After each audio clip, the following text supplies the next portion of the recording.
Okay, let's go back to the phone. No, let's go to the phones. We haven't been there yet. Do you know I haven't even officially introduced the program yet today? We've had 2 hours that have started. I have never said greetings, welcome, Rush Limbaugh program, phone number, none of that. I mean, this has been a day for the stick to the issues crowd. I mean, this is nirvana for you. I mean, from the first syllable, we were into the issues. And by the way, we still have some really great sound bites from the Obama Memorial, the opening act. The Mandela Memorial has been termed the opening act for Obama by Christiane Amanpour. So we have more sound bites from Obama's opening act. But people have been on hold for a long time. And we're going to head now to the phones to Mount Airy, North Carolina. George, you're first. Great to have you. Hello. Rush, it's an honor to talk to you on radio today. Thank you, sir. I'm calling about, obviously, Nelson Mandela.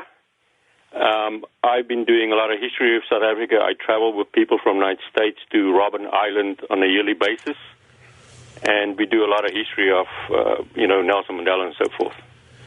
You travel to Robben Island on a yearly basis, you say? Yes. With people from America? From America, yeah. I'm a former South African living in the United States. All right, okay. So anyway, but what a lot of people do not know is, and when I go to Robben Island and we walk around there and we go to his cell, a lot of people do not know why is it that Nelson Mandela went to jail for 27 years. So, I tell people... Oh, wait. This is a great point if you're going to say what I think you're going to say. Now, this is key because you're saying most people don't know why he was in jail for 27 years. You know what else they don't know?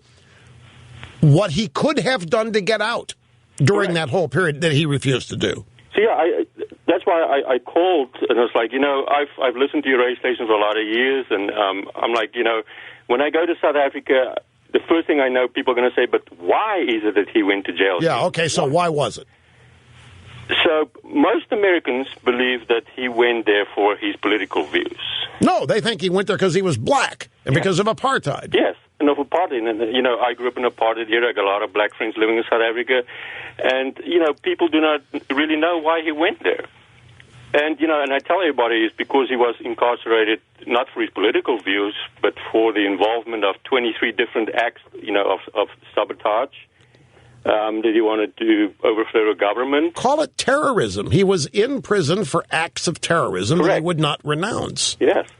And, people just do not understand that, he was caught by the police with his fellow conspirators, and they were in possession of 48,000 Soviet-made anti-personnel mines and 210,000 hand grenades. It is just. Can you imagine if Martin Luther King would have done something like that?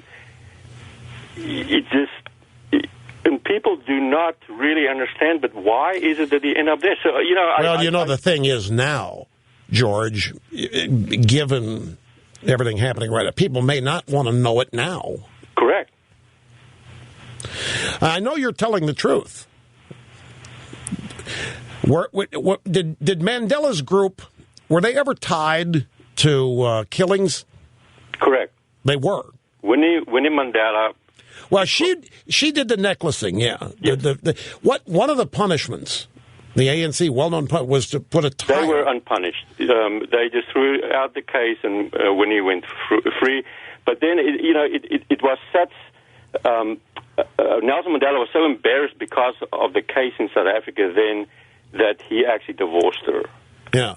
But no, when I said punishment, I didn't mean against him. What Winnie Mandela would do, necklacing was a technique of keeping people in line. Mm-hmm. In the ANC, they'd put an empty tire around somebody's neck, loaded with gasoline, and light it. Correct. And it was called necklacing. Yes. And this was what Mandela's group did. Winnie was doing this while he was in prison. Yes. But the question, did Mandela, before he went to prison, did he and his group engage in anything that caused people to die? Or did he just have possession of the Soviet grenades and mines? No, they were in possession of that. Now, they did plan a lot of things. in Siweze in KwaZulu. I grew up in KwaZulu, so that was also another wing of the ANC that actually grew in the Durban area. Yeah, the KwaZulu. I remember all of this now. It's all coming back. I remember this stuff going on in the 80s and early 90s. I remember this like it was yesterday. But here's the thing. Nelson Mandela was in jail 27 years in prison, Robben Island. He could have gotten out. They offered him every year an opportunity to be released, and all he would have had to have done was seriously renounce terrorism, and he wouldn't do it. No. And that is why I also called, is because I think Mandela was a great political figure in South Africa. Everybody liked him, but he was a great speaker, just like President Obama here. And they always talked in South Africa about denouncing violence. Talk the talk and walk the walk. But this has been my problem with Mandela. How can you be against violence, but you yourself was involved with so much hate and violence? George, here's the thing. You've run up against something that happens worldwide involving leftists in the media, and that is fairy tales are created around them. And the primary point with Mandela, 27 years in jail, black, apartheid. Okay, so you build a story. He was put in jail because he was black, because of apartheid, because the white leaders were racists. And that's it. I mean, that's that. And then anything Mandela does after that premise is established makes him a hero.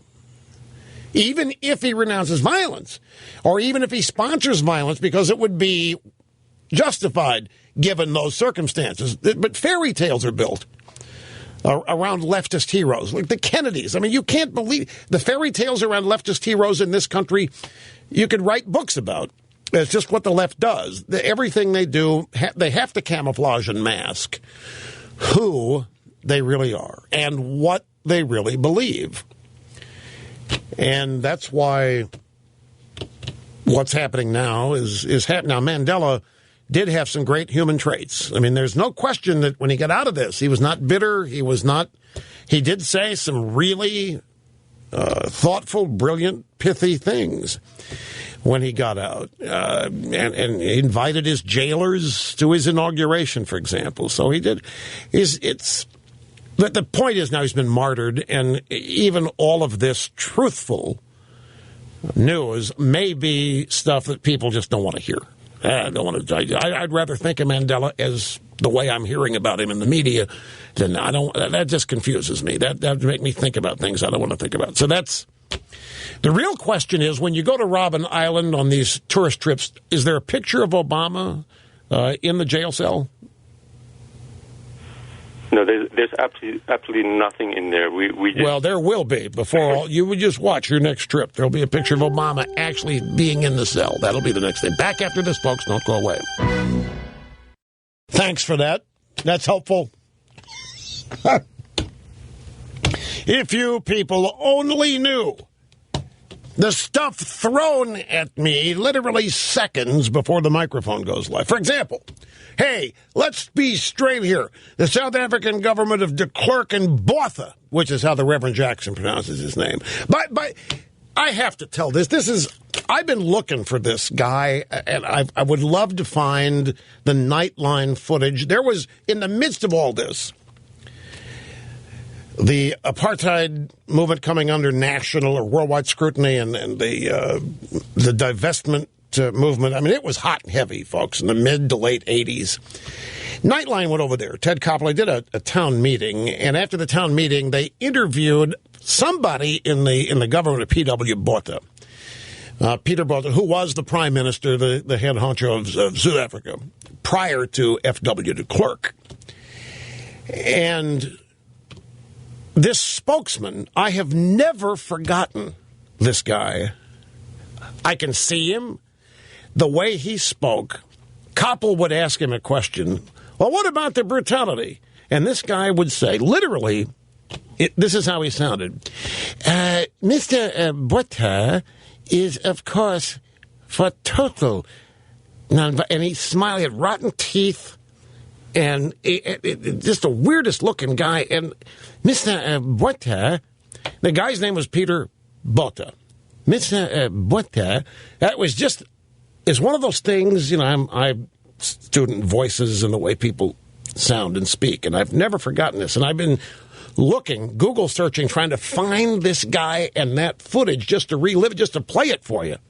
Because I'm not even doing it justice. This guy was in utter denial of what was going on. Mr. Botha is an angel. Mr. Botha doesn't know what you're talking about. Mr. Botha. And then they'd cut to Reverend Jackson.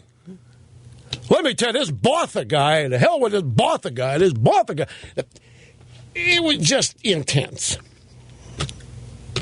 But the South African government, they were not angelic. I mean, there was a war going on with the ANC. They engaged in their own acts of violence, trying to put down the anti-apartheid movement. I don't want anybody concluding here, just because of what the prior caller said about Mandela, that there weren't some justifications in trying to take on this apartheid government. But I got to take a break now, and we still have an hour left to go, and you don't want to miss it. We got to go back to the opening act for Obama.